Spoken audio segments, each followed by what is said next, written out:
दोस्तों नमस्कार। दोस्तों आज हम बात कर रहे हैं principle of strict liability and absolute liability, यानी कि यूँ कहिए कि सख्त दायित्व का सिद्धांत और पूर्ण दायित्व का सिद्धांत क्या होता है। तो सख्त दायित्व का सिद्धांत वह सिद्धांत होता है जिसमें किसी व्यक्ति को जो है किसी कार्य के लिए जिम्मेदार ठहराया जाता है, भले ही वो उसमें फॉल्टी ना हो, भले ही वो उसमें दोषी ना हो। यानी कहीं ना कहीं मान लो लापरवाही का मामला ये बनता है।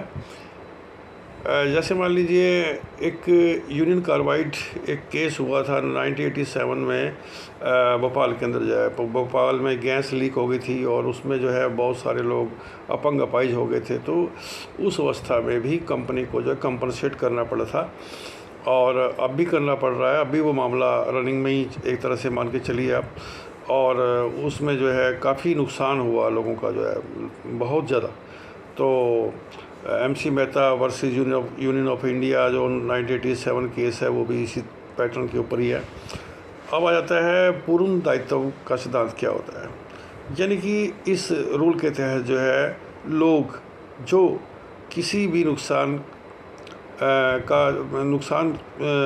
सहन करते हैं, किसी भी नुकसान को सहन करते हैं, तो कंपनी की पूरी तरह से जिम्मेदारी बन जाती है कि उन लोगों को कंपनसेट करें। तो कंपनी मना नहीं कर सकती कि हम कंपनसेट नहीं करेंगे, क्योंकि ये पूर्णतया लापरवाही का मामला माना जाता है।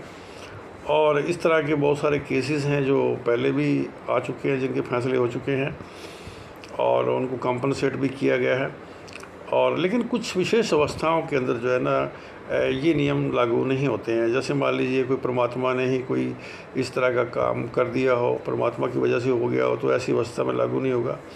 यदि मान लीजिए कोई ऐसा किसी थर्ड पार्टी ने जो है कोई ऐसी परेशानी पैदा कर दी हो जिसकी उम्मीद नहीं थी हमारे को, है ना, तो ऐसी अवस्था में भी ये नियम लागू नहीं होता है। यानी जिसमें वादी और प्रतिवादी दोनों ही पार्टियां बीच में नहीं है, कोई तीसरी पार्टी ने नुकसान कर दिया। और तीसरे में आ जाता है कि भाई यदि मान लीजिए याचिकाकर्ता का खुद का ही कोई फॉल्ट हो मान लो, तो ऐसी अवस्था में भी ये नियम लागू नहीं होते हैं। तो उम्मीद है दोस्तों कि मेरी सरल भाषा आपको समझ में आई होगी। तो धन्यवाद।